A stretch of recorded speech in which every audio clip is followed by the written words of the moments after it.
As certezas da vida cristã, hoje é a parte 2. Jesus Cristo é a certeza da estabilidade em nosso coração. E eu quero rapidamente recapitular os pontos da semana passada, para nós nos situarmos. Se você não estava aqui naquele dia, Jesus Cristo é a certeza da estabilidade no nosso coração, e essa certeza Ele nos dá em alguns pontos. O primeiro ponto que nós vimos é que Ele nos coloca exatamente no lugar onde nós devemos estar. E o que apoia esse versículo é o versículo 24. Entretanto, o barco estava longe, muitos estádios da terra, açoitado pelas ondas, porque o vento era contrário. Lembra que Jesus compeliu, Ele apressa os discípulos a entrarem no barco. Ele acelera que eles entrem no barco, porque nós vemos por outro evangelho que o povo queria colocar Jesus como rei, já naquele momento. E Jesus não queria que seus apóstolos, seus discípulos fossem influenciados por essa ideia. Mas eles estão lá na tempestade, e nós não devemos julgar a nossa segurança com base nas circunstâncias. Eles estavam exatamente onde Jesus queria que eles estivessem, no meio de uma tempestade. O segundo ponto que nós vimos na semana passada, a segunda certeza que Jesus nos dá nessa passagem que nós estamos vendo a exposição aqui, é que Jesus está intercedendo por nós. Nós apoiamos isso no versículo 23, que logo depois dele despedir as multidões, ele vai orar sozinho. Eu lembro de ter comentado com os irmãos na semana passada de que essa é um cenário da igreja atual que luta nesse mundo, está nas batalhas, nas turbulências desse mundo, e Jesus está lá orando por cada um de nós, nos dando essa certeza. Até quero dar uma olhada com os irmãos numa outra passagem que eu citei na semana passada, mas nós não olhamos para ela. Eu quero que os irmãos abram lá para Marcos capítulo 6, um pouquinho para frente aí. Marcos capítulo 6 é a passagem que eu citei, mas nós não acabamos lendo naquela ocasião. Eu falei que Jesus estava vendo eles no barco, e essa passagem vai apoiar o que eu tinha dito na semana passada. Marcos capítulo 6, versículo 48, olha lá.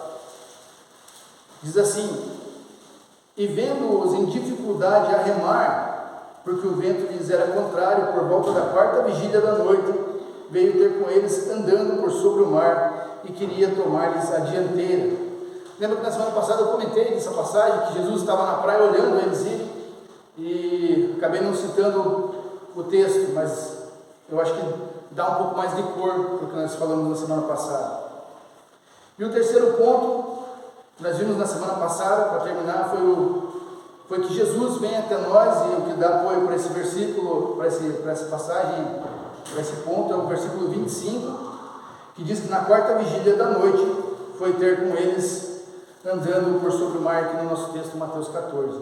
Então Jesus vai pelo mar ter com eles, e eu falei que esse é o versículo que para mim me pega, quando Jesus pega toda aquela tormenta, toda aquela tempestade, todo aquele momento de aflição deles, e ele usa de caminho para chegar até eles pelo meio do mar. E eu lembro de ter comentado com os irmãos numa pregação que eu vi de um pastor, que ele fala o seguinte: ele fala que Deus não nos livra da fornalha, mas Ele nos livra na fornalha. Ele não nos livra da cova dos leões, mas Ele livra lá dentro da cova dos leões. Então foi isso que nós vimos na semana passada, e vamos retomar a partir daqui então. Versículo 26. Os discípulos, ao verem-no andando sobre as águas, ficaram aterrados e exclamaram: é um fantasma! E tomados de medo, gritaram. E aqui é uma cena engraçada, eu digo com todo respeito, uma cena engraçada. Porém, imagina aquela quantidade, eu não sei se, provavelmente tinha talvez mulheres no barco, porque tinham as mulheres que eram discípulos de Jesus, mas imagina aqueles homens no barco com medo, gritando com medo de um fantasma. Mas aqui vai nos dar um norte do que está acontecendo aqui.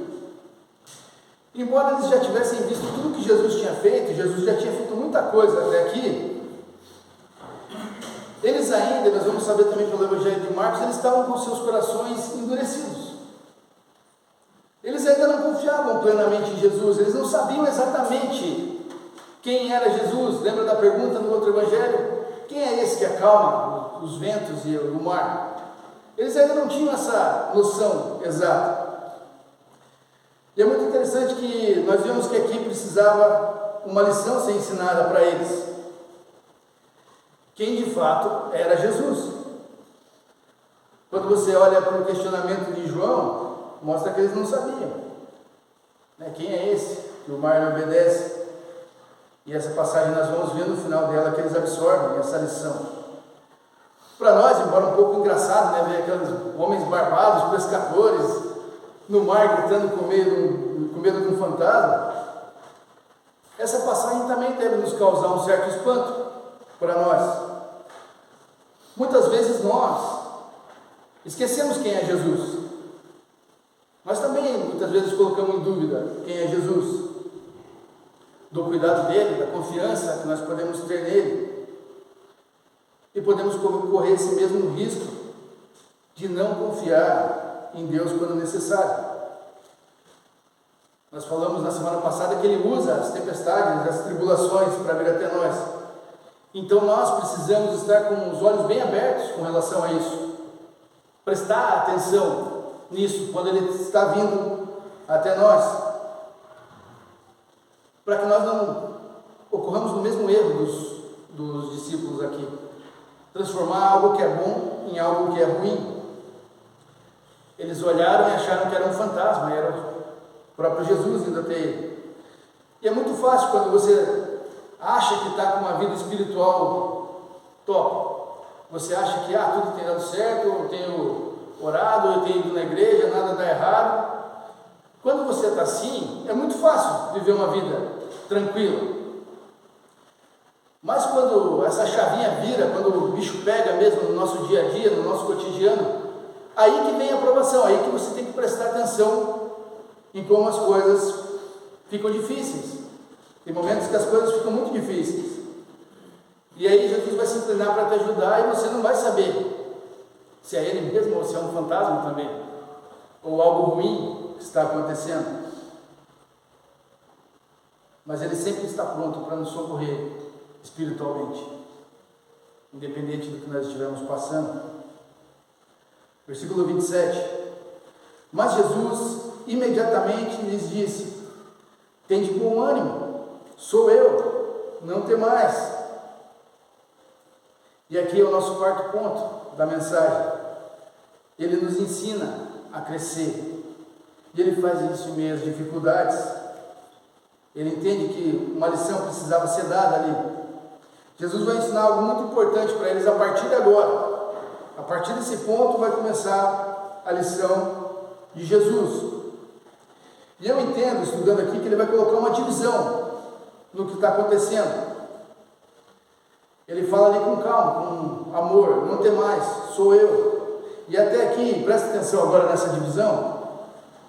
Eles estavam sozinhos, remando, as ondas estavam castigando o barco, eles estavam totalmente desorientados na escuridão, provavelmente com frio. Nós sabemos que em regiões desérticas, durante o dia é muito quente, à noite é muito frio. Imagina eles no meio de uma tempestade. Mas o mais interessante é que eles remavam contra a correnteza, remando contra a correnteza. E nós nos vemos em vários momentos assim em nossas vidas, remando contra a correnteza. Não temos tempo de orar, argumentamos isso, que não temos tempo de orar, não temos tempo de ouvir a Deus, não temos tempo para procurar Jesus, estamos ali só tentando por nosso próprio esforço, por nossa própria conta. E esses discípulos, eles estavam exatamente nesse momento, tentando sozinho, remando, procurando uma orientação, sofrendo. E nós sabemos pelo outro evangelho que eles estavam com seus corações duros, ou seja, eles não estavam nem pensando nem um momento em buscar Deus nesse momento. Você não vê no trecho ali quando eles pararam por um momento e falaram: vamos orar a Deus pedindo para que Ele nos tire da tempestade. Eles estão alienados ali naquilo que eles estão fazendo, sofrendo, não estão pensando direito. Ao ponto de quando a salvação chega, Eles acham que é um fantasma. Quando a salvação chega até eles, eles não sabem que é salvação. E quantas pessoas aí fora no mundo estão na mesma circunstância? A salvação está na frente deles, eles não percebem.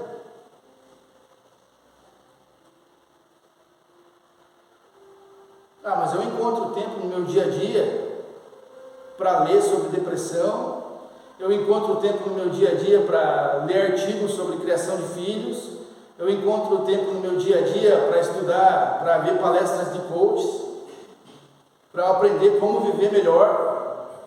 Isso aí eu encontro tempo no meu dia a dia para fazer. E às vezes eu dou muito mais credibilidade ao que o Google fala do que ao que a Bíblia fala, quando eu tenho que resolver algum problema. E eu encontro tempo aí na minha agenda para visitar médicos, eu encontro tempo na minha agenda para visitar psicólogos, eu encontro tempo na minha agenda para visitar psiquiatras, eu encontro tempo na minha agenda para tudo isso. Mas eu não tenho tempo para o meu Deus, eu não tenho tempo para o meu Cristo, eu não encontro tempo para ler a Bíblia, eu não encontro tempo para fazer um devocional.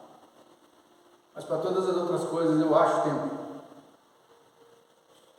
Cristo nos ensinou que Ele é o caminho, Ele é a verdade, Ele é a vida.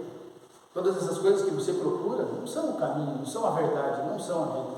Agora Cristo é. A palavra de Deus é suficiente para você lidar com qualquer questão na sua vida. Qualquer questão, qualquer problema que você tenha, a palavra de Deus é suficiente para você lidar. Mas eu preciso falar, mas para mim não é. Eu tenho que ouvir de uma outra pessoa alguma coisa. E Cristo vai nos ensinar agora que ela é, e nós vamos aprender essa lição com Ele agora, que a palavra de Deus é suficiente. E nota a mansidão com que Cristo age aqui, falando com os discípulos. Ele fala, não tema, sou eu, não precisa ficar com medo. Vocês estão com medo até agora, mas agora não precisam ter medo mais, eu estou aqui. E esse é o propósito daquela tempestade. Lembra que eu falei na semana passada que existem, quando tempestades, existem dois propósitos, um é para disciplina e outro para ensinamento. Jonas, disciplina, aqui para eles o ensinamento. E Jesus queria ensinar os seus discípulos no meio daquela tempestade a crescer em confiança e crescer nas promessas que Ele tem feito.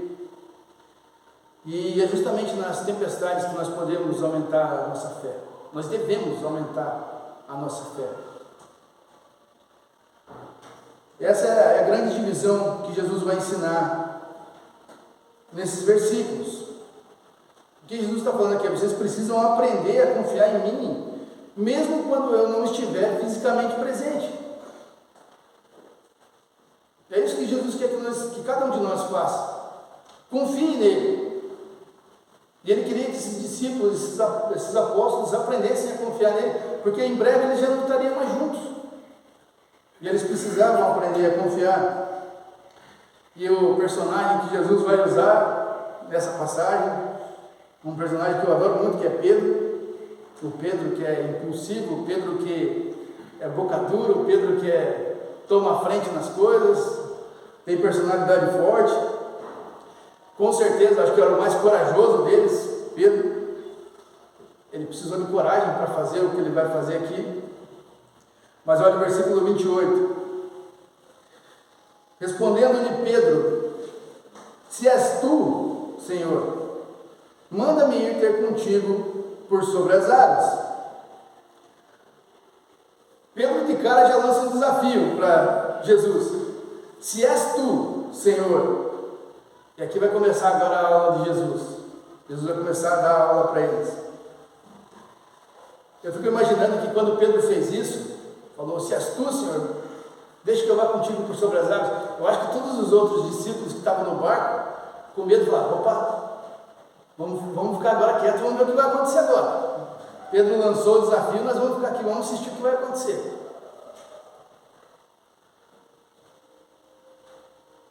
Naquelas palavras de Pedro, nota, irmãos, que naquelas palavras de Pedro, tinha muita coisa embutida ali, nas palavras de Pedro. Se és tu, Senhor, deixa que eu vá até aí andando por sobre as águas. Não era só aquela circunstância momentânea momentânea que estava presente nas palavras de Pedro. Naquela pergunta, estava aquela pergunta que eles fizeram lá atrás: quem é esse que o vento e o mar acalmam? Com tudo que eles tinham visto até então, eles deveriam estar se perguntando: quem é esse que faz esses milagres tão surpreendentes? Faz todas essas coisas que nós temos visto? Quem é esse que tem dito para nós que é o Messias, mas não chega lá e não toma o governo de Roma? Por que ele está dizendo que é o Messias? Nós estamos sofrendo e ele não vai lá e não toma o governo de Roma, então? Nas palavras de Pedro, provavelmente tinha todos esses questionamentos junto. E talvez Pedro, naquele momento, arguindo Jesus daquele jeito, talvez ele achasse que estava deixando Jesus num checkmate. Estou dando um checkmate agora para saber quem é ele mesmo. Se for ele mesmo, ele vai deixar que eu ande por sobre as águas também.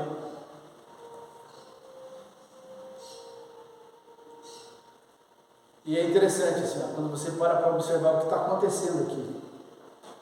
É uma criatura pecadora, corrompida, depravada, questionando o próprio Deus.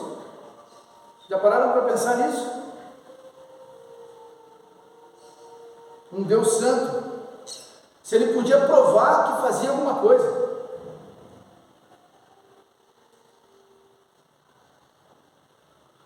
Nota que é o mesmo, Pedro está questionando o mesmo Deus que o encontrou e pediu para ele largar as redes.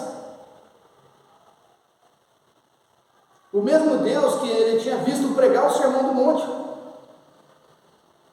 O mesmo Deus que ele tinha visto curar um leproso. O mesmo Deus que ele viu curar a filha de um centurião. O mesmo Deus que curou sua sogra.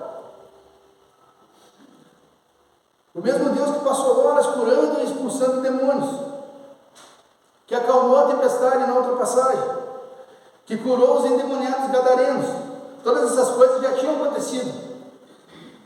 Que curou um paralítico. Curou aquela mulher que fazia 12 anos que tinha o sangramento.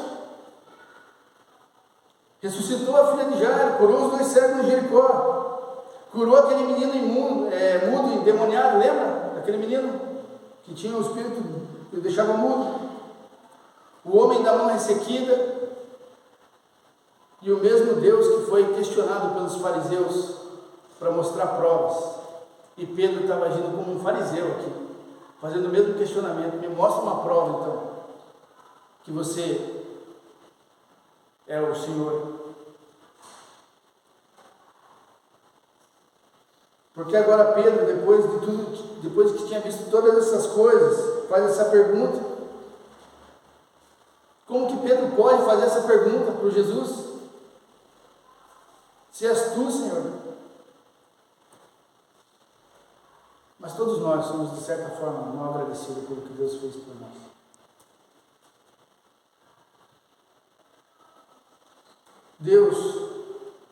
O que Deus fez por nós, a maior demonstração de gratidão que nós podemos ter pelo que Ele fez por nós, e pense em tudo que Ele fez por você.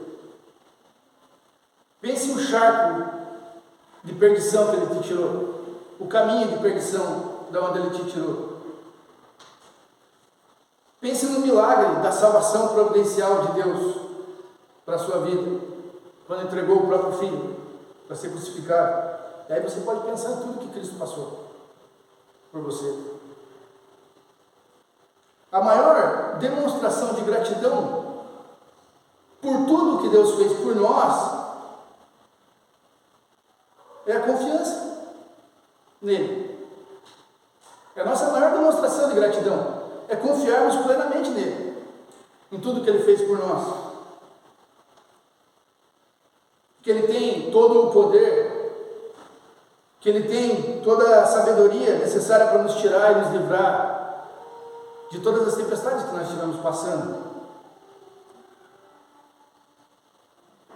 Ele é o nosso socorro em momento oportuno.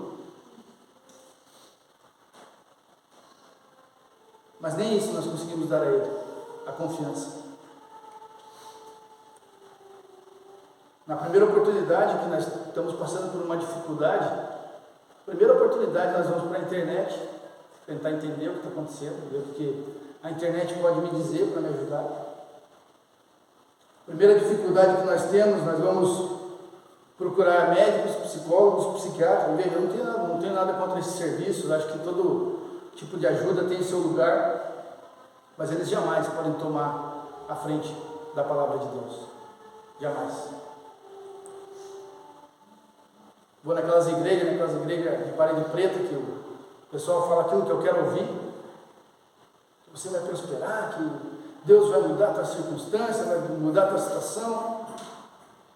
Procura os coaches da internet, os pregador coach da internet, que você tem importância, que você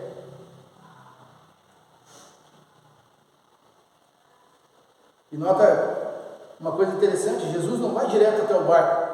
Quando você lê o texto, você percebe que Jesus, ele caminha, mas ele chega num ponto que ele para e ele fala: não temas, sou eu. Ele não vai e pula direto para dentro do barco. Ele chama a atenção deles. E acho que aqui é o grande momento dessa divisão que Jesus vai fazer. O que ele está dizendo com isso? Quando ele vai até uma parte e chama a atenção deles, ele está querendo dizer: eu vim até essa parte, agora vocês precisam, tem uma parte que é de vocês vão precisar também agir agora. Uma parte é a minha responsabilidade e outra parte é a responsabilidade de vocês. E é isso que ele vai ensinar a Pedro agora, depois do desafio de Pedro, né? Manda ir ter contigo sobre as águas. Olha o versículo 29, bem no comecinho do versículo 29, diz assim: e ele disse: vem. Jesus está mandando Pedro ir.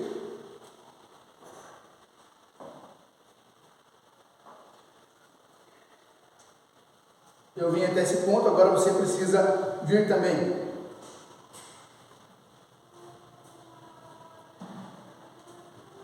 Lembra daqueles questionamentos que eu falei que Pedro tinha feito com relação a Jesus? Será que ele é o Messias? Será que ele é Deus mesmo? Será que ele é o que tinha que vir? E quando Jesus diz vem, ele ainda está dizendo para Pedro: se você tem alguma dúvida, agora você vai aprender, você vai ver.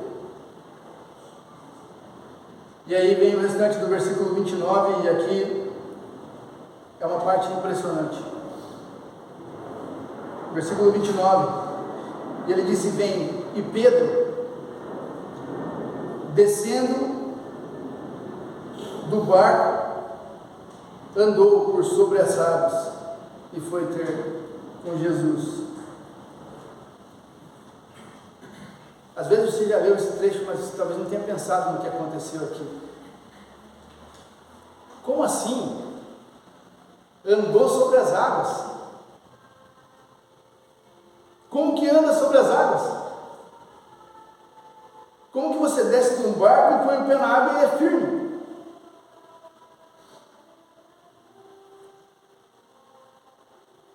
Com certeza, talvez os outros discípulos pensassem: não, se tivesse, tinha ele falado para ir lá, para andar sobre as águas também. Mas é insano isso. Você imaginar isso acontecendo.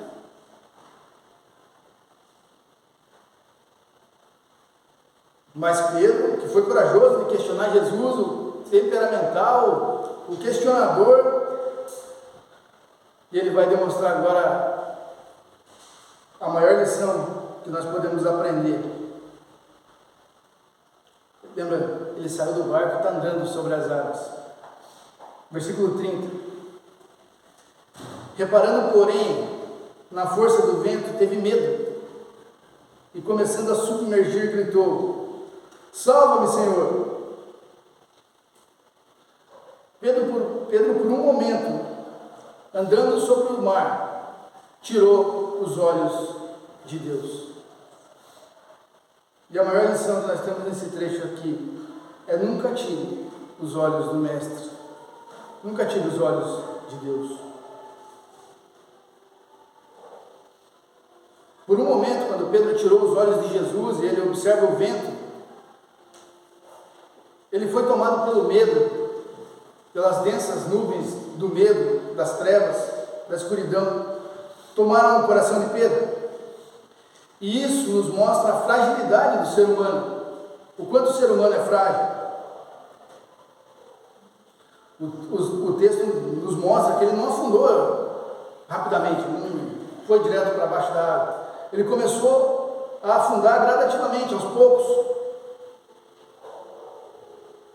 conforme a confiança dele em Jesus ia embora. Ele começou a afundar. E na nossa falta de fé, irmãos, acontece a mesma coisa com cada um de nós. Nós não afundamos de uma vez só, mas nós começamos a afundar aos poucos. Quando nós tiramos os olhos de Jesus, nós começamos a afundar aos poucos, até muitas vezes ficar submersos e lá para as profundezas. Eu não sei se você já mergulhou alguma vez numa piscina, num rio, no mar, e ficou embaixo da água. É interessante porque você tenta ouvir o que está lá fora, mas normalmente são sons abafados, você escuta pouca coisa. Quando você vai profundo, dificilmente você vai ouvir a voz de Deus, ou a voz daquelas pessoas que querem te ajudar realmente.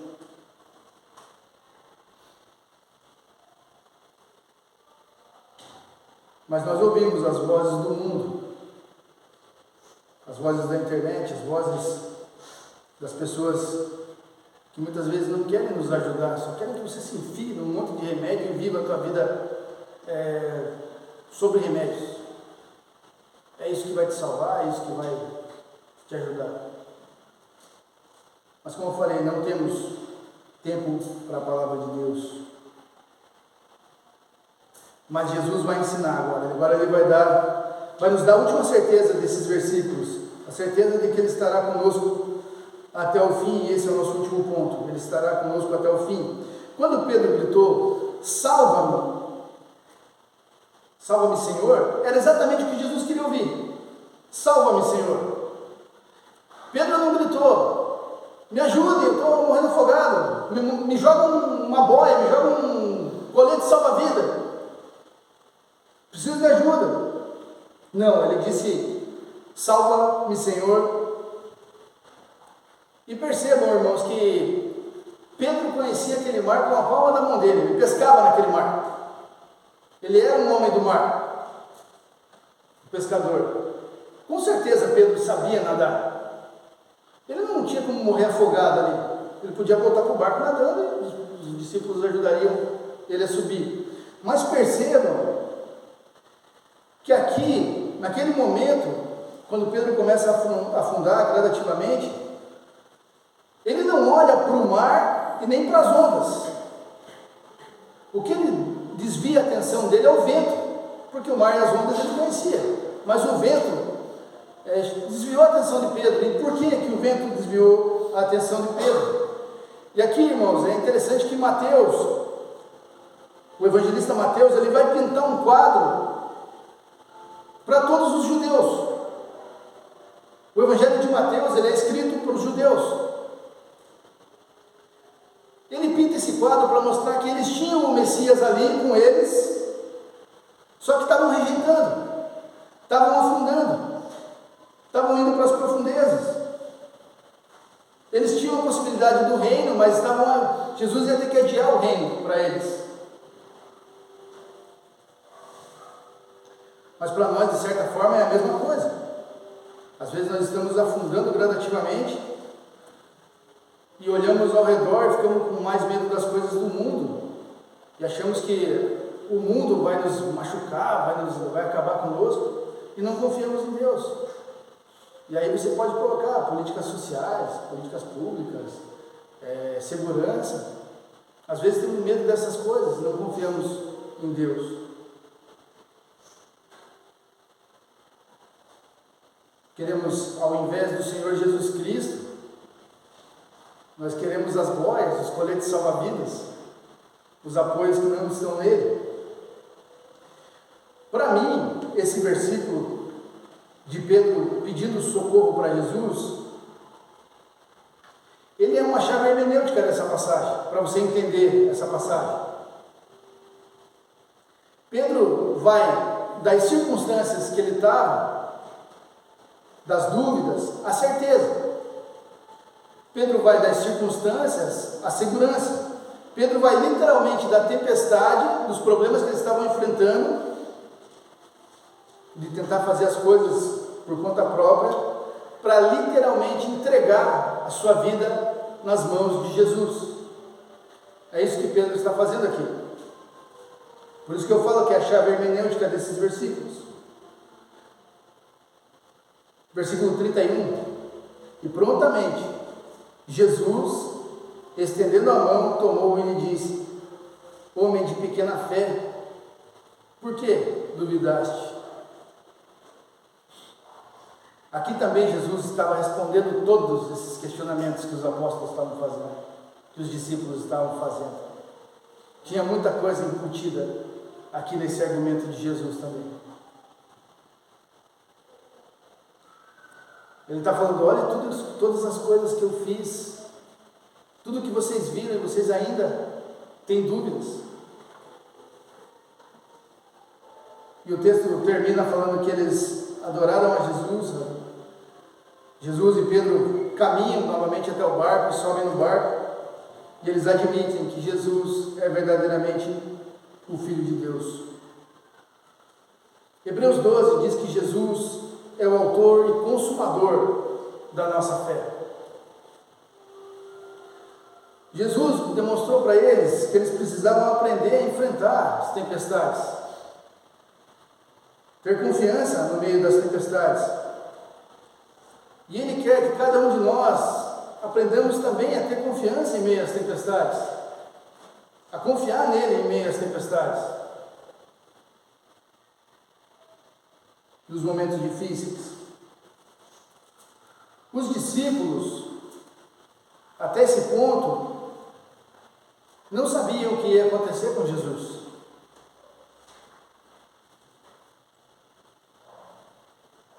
Quando o barco chegou a Cafarnaum e a Betsaida no outro dia, e Jesus volta a exercer seu ministério, continua fazendo curas, os discípulos vão executar também seus ministérios. Talvez aquelas pessoas da cidade nem fizessem ideia do que aconteceu no Mar da Galileia naquela noite. Que Jesus e os discípulos tinham enfrentado aquela tempestade, que Jesus tinha dado essa lição para eles.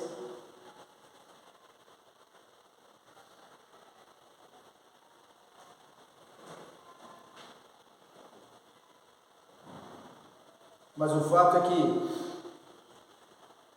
Jesus enfrentaria uma tempestade. E muito pior do que vento e ondas. Uma tempestade que nem o corajoso Pedro e nem nenhum de nós poderíamos enfrentar. A tempestade do juízo de Deus. Ele também teve medo. Nós sabemos pelas passagens bíblicas que ele suou sangue por medo e ansiedade, ao ponto de ele pedir: Pai, se possível, passa de mim esse cálice. Quando ele estava sendo crucificado, ele gritou: Eli, Eli, lama sabachthani, Deus meu, por que me desamparaste? Ele estava sozinho, não tinha ninguém, não tinha uma pessoa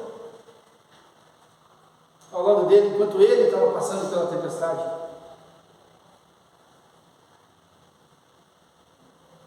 E ele fez tudo isso para salvar a nossa alma do castigo eterno. Ele fez tudo isso como uma forma de estender a mão para cada um de nós e nos salvar, nos puxar para fora das profundezas. E para cada um de nós poder se alegrar com essas certezas que nós vimos aqui, nessas duas mensagens, que Ele nos coloca exatamente no lugar que nós devemos estar, que Ele está intercedendo por nós. que Ele vem até nós, Ele nos ajuda a crescer, e Ele nos dá a certeza de que estará conosco até o fim. Cabe a nós fazer como os discípulos fizeram no barco quando Jesus entrou: o adorar, confiar nele e admitir que Ele é o Filho de Deus, que Ele é o nosso socorro, que é Ele quem pode transformar a nossa vida. Ele nos tirou das profundezas do inferno e nos transportou para o reino da sua glória.